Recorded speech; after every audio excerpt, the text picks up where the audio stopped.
What's up, y'all? We are back. This is episode 5 of the Colorado Rockies Out of the Park 24 playthrough, and we are just at the end of May in 2025, and the Rockies sit at 21 and 27, so not the start we really wanted, but I think things are looking up. So, to start off, our bullpen has been fantastic again. We're actually third in bullpen ERA. We only have really one guy struggling, and that's Loizaga out here, but we'll get to that in a second, what our plans are there. But so far, the Jalen Beeks experiment is going well with the high strikeout guy. So loving that. Devin Williams has been great. Um, he has a player option for next year, so I'm guessing he'll decline it. But if we get a year out of him, that'd be sweet. We called up Kevin Garcia. He's been good. The rotation's been another story. Some good, some bad. Dean Kramer has once again been our best starter. A little bit surprising there, but Logan Webb's been better. He's had a couple of bad games here, but overall has been pretty good despite the 6 ERA. Jose Quintana split time between the bullpen and the rotation, and he's been good no matter where he's been.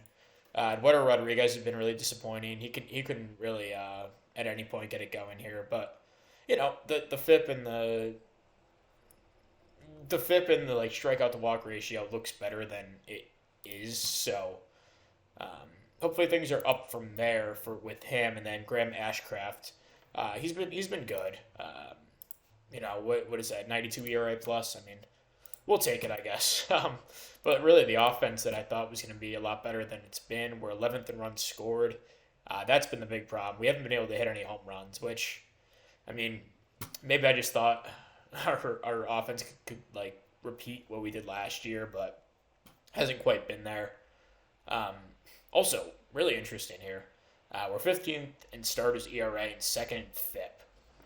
So that to me says we're having a lot of balls in play wind up being hits, which makes sense in a massive ballpark. So again, that whole thing with the ground ball pitchers kind of not being effective in cores, looking like it's absolutely correct. Um, so I mean, we don't have any long term commitments into these guys, but like maybe our best bet is to go with guys like Jalen Beeks and just try to strike everyone out. I honestly don't think it's a bad idea. So, we're gonna have to get really creative with this pitching staff and try to find something that works for us. But I don't think the ground ballers are working, and that's obviously proof right there.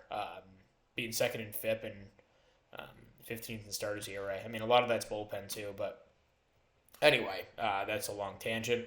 Also, our defense hasn't been good, so that's not helping us out.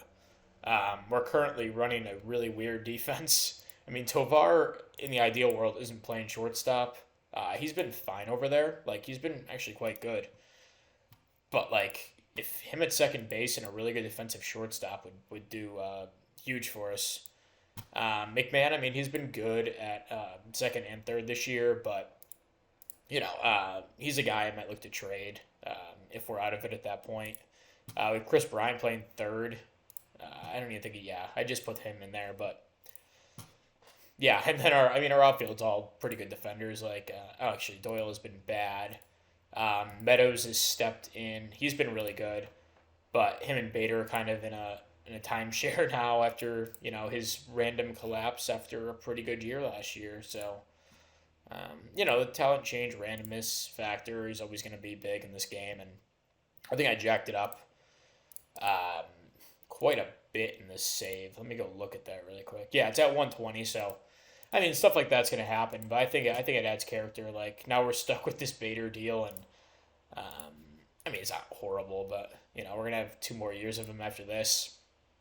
This is a good trade him, but it's not horribly like inaffordable. So, yeah, so the defense could definitely be improved, but I mean the hitting's been bad too. So can't credit it all to the defense and the pitching. Like, McMahon hasn't followed up his last 2 really good seasons. Bader's obviously declined. Toglia just came back. We're hoping to get something out of him. Um, and like these guys just aren't hitting like insane. Bryant's been bad again. So we have one trade lined up. It's a minor one, but I think it can improve our offense and kind of, capitalize on one of our strengths and one of our pieces of depth. Um, so, I mean, it's a little early to be making a trade, but this kind of makes sense.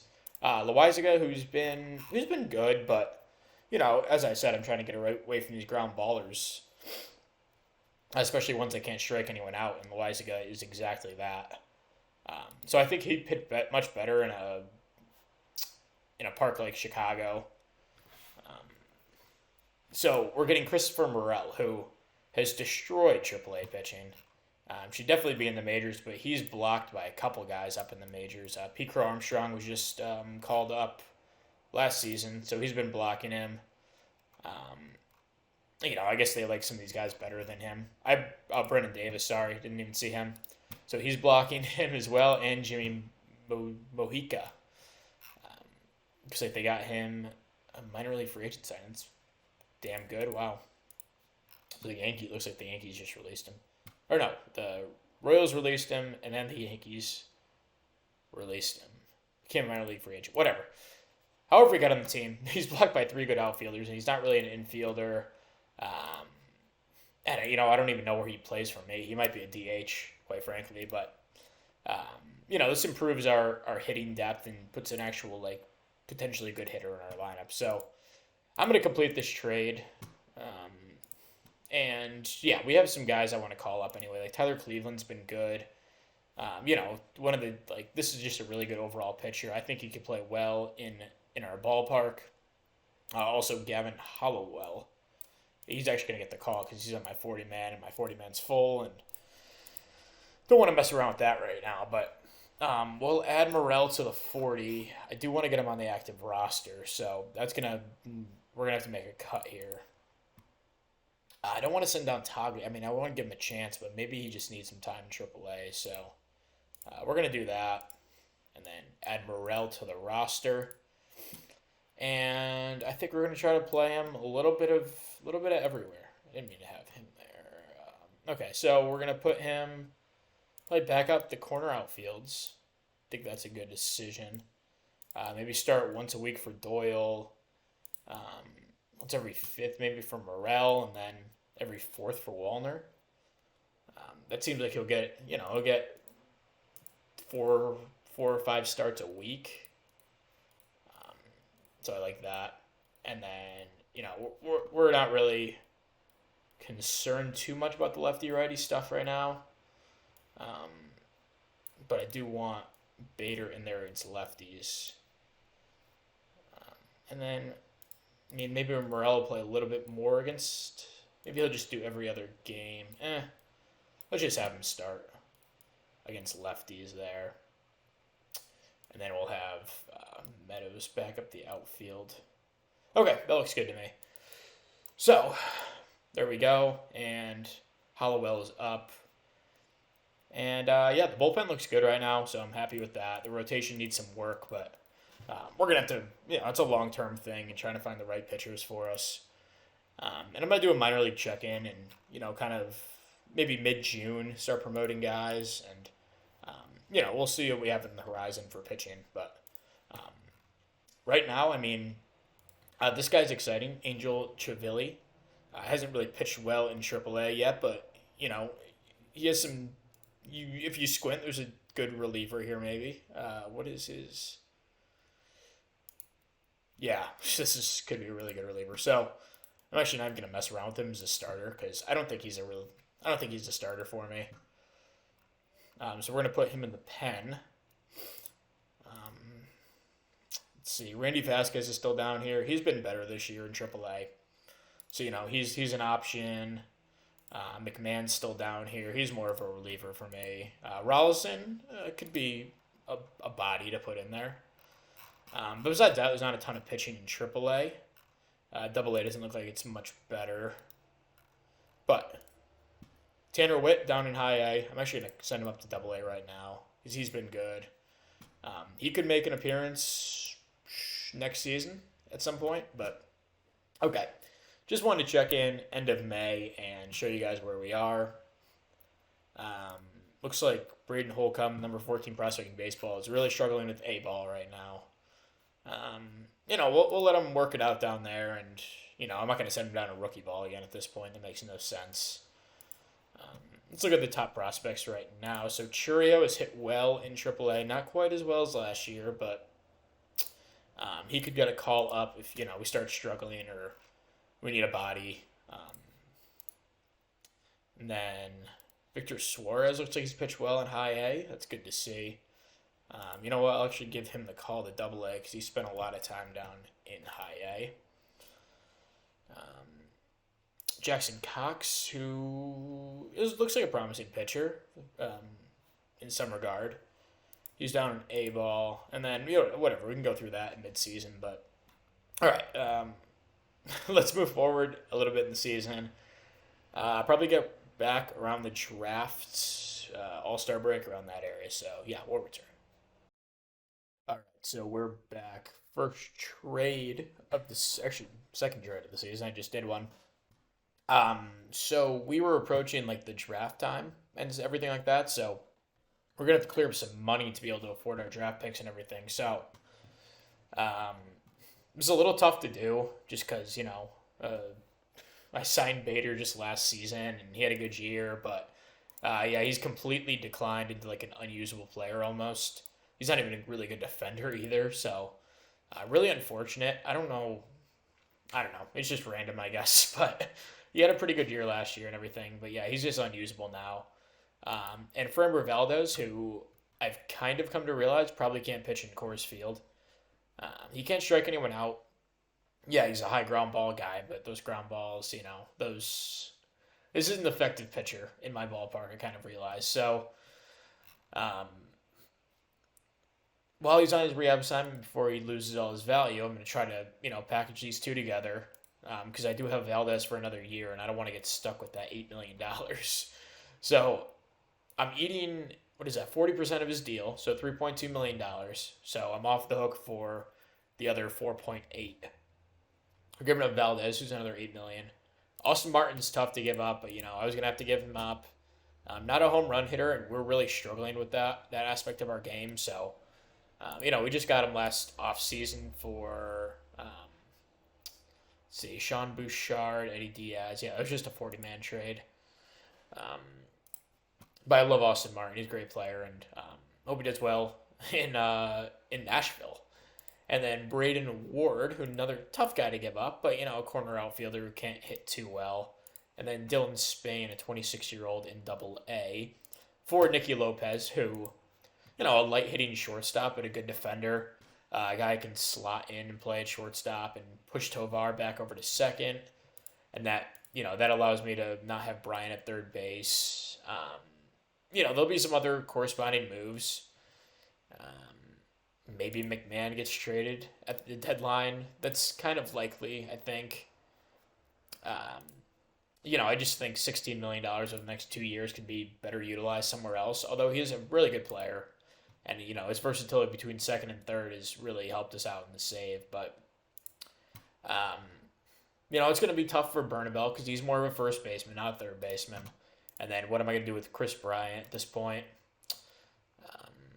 But, that's all stuff we can figure out down the line. But, this clears up almost $9 million in space to be able to sign our draftees. So it's good.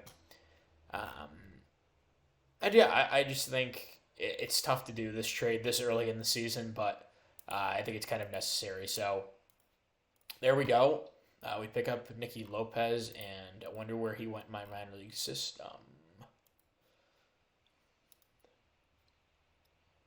Promote him. I'm just going to promote him because he'll be on my team. So yeah, that's tough to give up on those guys so quickly. But I've had like a change in philosophy. Over the first, month and a half, 2 months of the season. So, there you go. We'll be back with next update. All right, so we're back. Time for the first year player draft. The Rockies hit at 44 and 48, if you're curious. The pitching has improved a ton. The rotation now looks pretty respectable. No ERAs over 6, which is really good. Webb's actually been our worst pitcher. But, no real standouts. Quintana's been awesome, but... That's all relative to this place and this team. But the bullpen's still good, still holding strong. I think we're second in bullpen ERA. Oh, now we're fourth, but you know, still really good. 12th in runs against, which is a huge improvement. Still first in FIP and still first in pitching WAR as well. So this team has made huge strides. We're still not really good, but we're first in every offensive category besides home runs. We're dead last. We don't have a ton of home run hitters on this team, so it makes sense. One big update: we called up Jackson Churio. I think Bretton Doyle went down for a little bit. Called up Churio, and he's been outstanding since being called up. Mostly playing left field, a little bit of center field. But yeah, he's been really good. Chris Bryant's also turned it on in a big way. Now kind of leading our offense, which is big to see because we've needed him. He's making a ton of money, so we need him to hit in this lineup. And overall, the lineup's been kind of wrecking. We called up Ronakir Palma, who's kind of been my third catcher. I haven't needed him for a couple of years now, but Cope is really struggling, so I called him up, and he's been awesome in 10 games. Christopher Morel's been a little disappointing in 150 plate appearances, but we still have hope for him. He's more of a part-time guy anyway. Amador's doing his job. Meadows has been playing good defense, getting on base and stealing bases. On pace for 30 steals on the year. We're also first in the league in steals. I don't know if I mentioned that. Nolan Jones come back and played a big part in the offense. Bretton Doyle has been like my fourth outfielder right now. And he's been awesome. I really just know where to play him. Because I want all three of these guys. Because Zach Bean's been my best hitter all year. On pace for 7.5 WAR. Not even playing good defense. So he's had an absurd year. And yeah, really excited for this offense. We got off to a rough start, but things have definitely turned on. And the pitching has had its successful moments. Devin Williams has been worth every penny. Jalen Beeks has been pitching really well. Lawrence continues to be awesome. Bird continues to pitch well. Yeah, these guys aren't really highly rated, like 40 overalls. But somehow they figured out how to pitch in this ballpark, and same with Jonathan Hernandez, who, I picked him over a couple different guys last year to sign, but he's been worth every little bit that we're giving him. Gavin Holloway and Gavin Stone have been solid as well. Stone might see some time in the rotation this season if we have the right opportunity for him, and same with Kevin Garcia, who, not one of my top prospects, but a guy I really liked. And yeah, he's been awesome since being called up to the majors, and he hasn't even been down since. So good stuff there. Let's go to the first-year player draft. As I mentioned last episode, we moved up from the 5th pick to the 2nd pick in the draft lottery. So we'll have the second choice of player after having the first pick last year. Let's hope we have a little bit better of a draft in that year. Although I think it worked out okay because Connor Griffin. He was hitting well in rookie ball previously, but I still like him as a prospect. So let's see who Detroit takes. They take a high school shortstop, Jacob Kendall, with the first overall pick. I don't hate it. I might have done the same. They want us to take Jay Knowles, who's more of a second baseman, not the best hitter in the world. Is a college bat, but not really. He's pretty well developed, but not really there. I'd probably actually prefer this Dallas Micus guy or Brant Bauckham. Not much of a defender. He's okay. He might develop into a shortstop, but he has pretty good upside with the bat. It looks like it's pretty... there's some decent guys down here. Again, a little bit disappointing of a draft. It could be because I don't have a ton of scouting budget allocated because we don't have a ton of money. But, I think there's some decent players here. Yeah, I think I got spoiled in that twin save because we were always able to kind of max out our budgets and, find diamonds in the rough like Mike Wolf and some other guys that wound up being really good players like late in the first round. But Yeah, not any college pitchers that I really like. Yeah, so I think, I mean, Jay Knowles is okay, but he's limited by his defense, and I wouldn't even really want him at second base for me in my ballpark. But Brent Bauckham, a whole different story. I mean, high work ethic, high leader, low intelligence, but I think that's okay. My scouting accuracy is high. Um, let's see, bonus demand of 10 million. Yeah, I mean we could swing that easily. Yeah, I think he's kind of the pick here. After going for a high upside guy last year, I think it's safer to go with a guy with a high floor and pretty high ceiling as well. So, um, it's a $10 million demand here.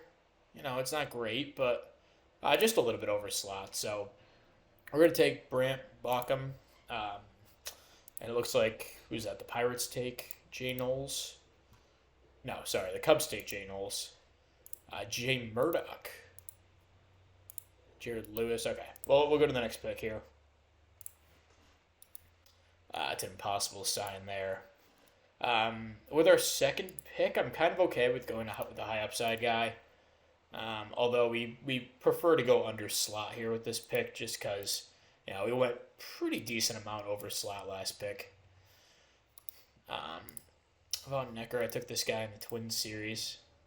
He never really turned into anything. Kind of career minor leaguer. I don't know if he made it to the majors with that team. Carter Smith is interesting, but he's impossible to sign. I actually kind of like Hunter Elliott in this new kind of pitching that I'm going for. Fastball, curveball, changeup, low movement, which could kill him in my ballpark. But I'm kind of in the experimenting phase with the pitching. The ground baller thing didn't really work great. I mean, some of these guys turned out all right, but I'm kind of at the point where I kind of want to experiment and see what pitchers can play. I like the high stuff thing. That's definitely the next direction that I'm going to take, but overall, still trying to figure this out. I mean, I'm not an expert at this game by any means. I've been playing it. I think this is the section of the 10th version that I played of the game, but I'm still learning things and trying to figure out how the AI works.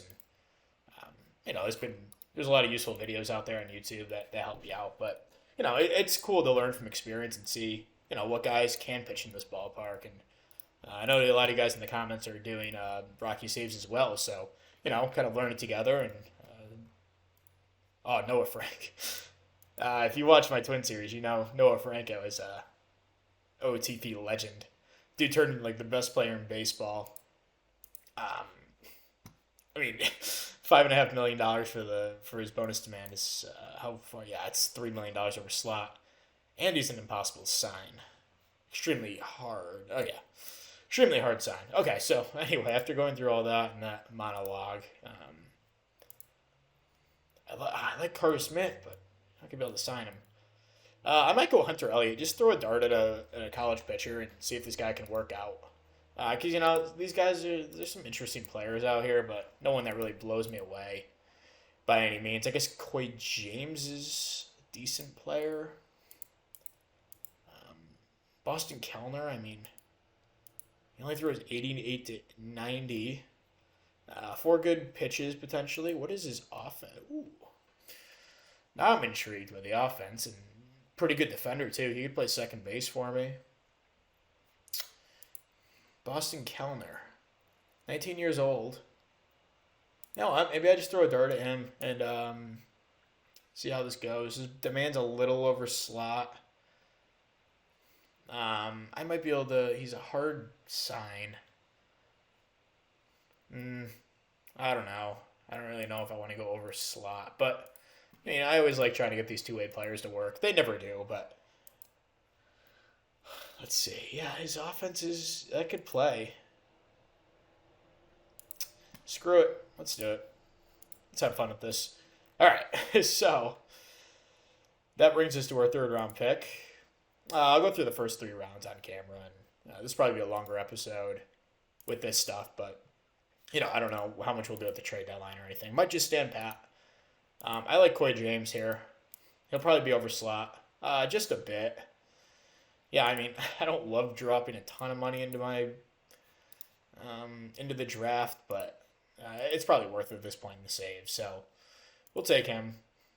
Um, all right, so I'll do the rest of the draft off camera, and we'll come back with the results. Okay, so back with the draft results, just finished up. So, um, I mean, it was pretty disappointing draft actually. There wasn't a ton of high school players at all, like any to draft late in the rounds, which I usually like to throw darts at that point and find some guys with some interesting, maybe pitches or something, and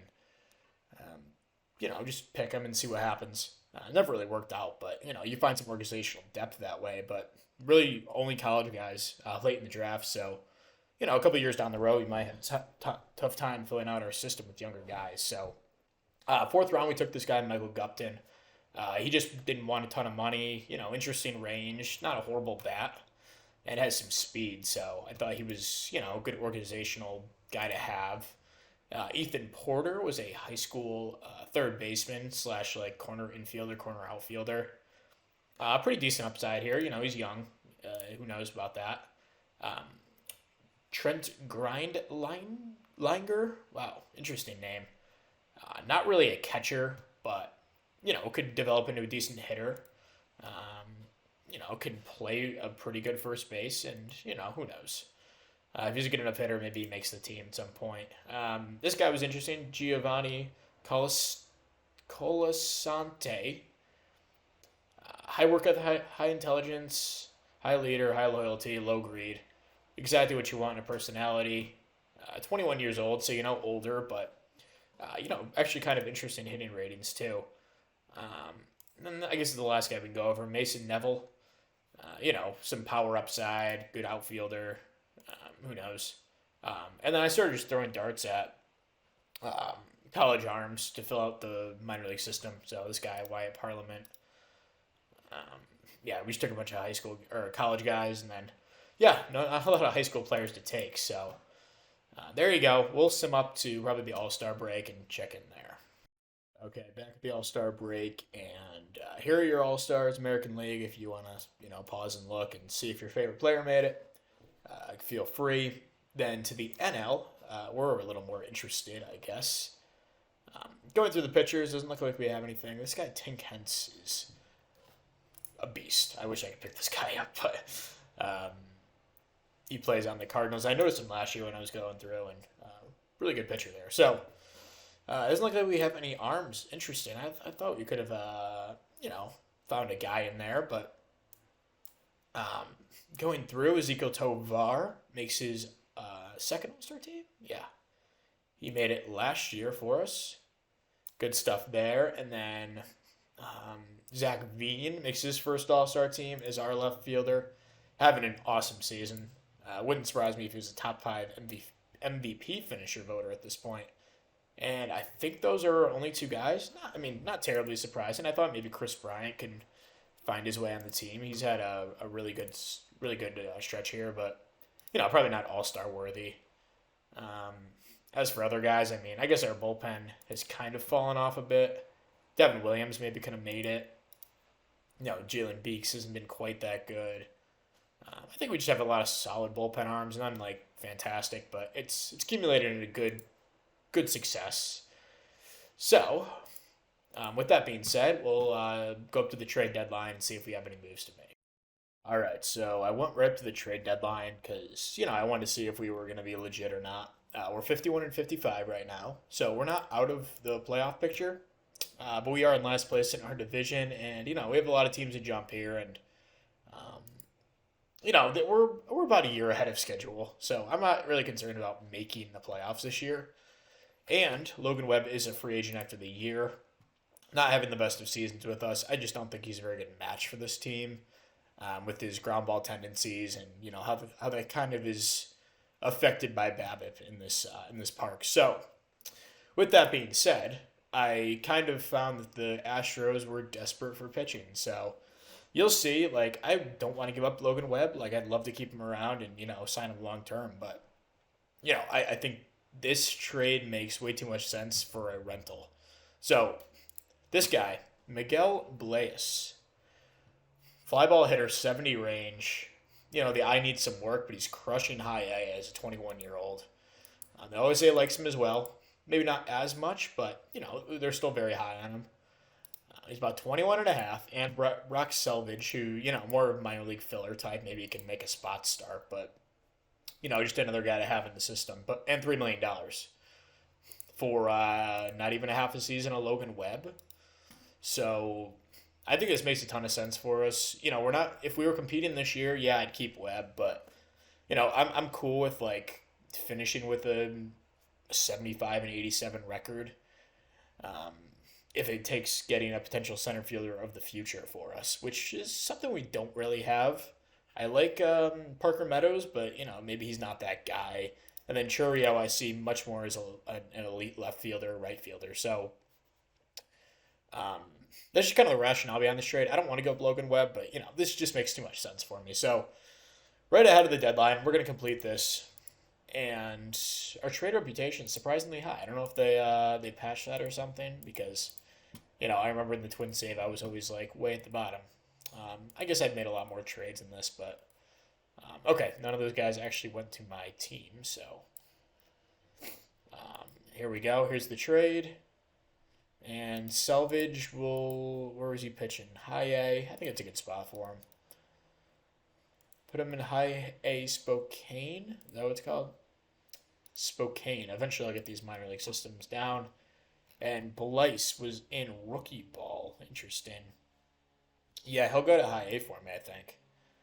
If not even higher at some point. We'll see how he does there. Yeah, I was looking to upgrade third base, and Nolan Jones is fine, but I think we could do better over there. He's a leader, so I want to have him on the team, but there was some guys in the trade block, but I couldn't make it work with my money situation at the time.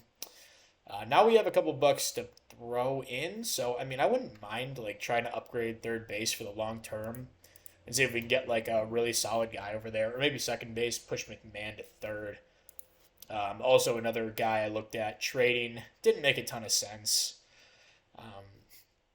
Plus I'm kind of in love with this versatility at second and third base. It's been so big that we can kind of slide him wherever we need to do. And, I think it's pretty important. He might not be worth $16 million over the next 2 years, but as an actual player. But I think that versatility gives to allow other guys to play other places is pretty important to this team. So I like McMahon. I'm not going to trade him at the moment. Bryant's obviously here. Even if I could probably trade him right now, but I want to keep it realistically. The Rockies, they're not going to be able to trade this dude in real life. This is a massive deal for an old guy, and not something I'm really exploring at all, just for realism's sake. And Drew Romo's been awesome at catcher. No problems there, and pretty much every other spot's filled up by a guy who's coming up or a guy who's currently there. So, and the lineup looks good. The pitching will be fine. I'm going to put Kevin Garcia and see how he does. Gavin Stone might also get a couple starts down the stretch. And, again, I'm cool not making the playoffs this year. It wasn't really a goal of mine this year. It was more of just that incremental improvement and, trying to develop a decent pitching staff, which is something we've actually done. So yeah, that's probably going to wrap up the episode. I'm going to go up to the deadline off camera and see if we can find any more trades that make sense, but most likely it's the last move. So we'll be back in just a moment. All right, so we're here at the trade deadline, and I think that's all we're going to do this deadline. We're going to stand pat for the rest of it, and we'll play out the season. So far, we're 2-0 since that trade, so so far so good, I suppose. We also crept up to 13th in home runs, so the offense getting better. We still got to figure out this pitching thing, but that's probably going to be an off-season thing, and we don't have a ton in our farm system, so maybe try to flip some bats for some arms. But anyway, that'll wrap up episode 5 here. Thank you so much for watching. Drop a like if you enjoyed. Feel free to subscribe if you want to see more. And yeah, we're going to keep this series going. So thank you again, and we'll catch you in episode 6. See ya.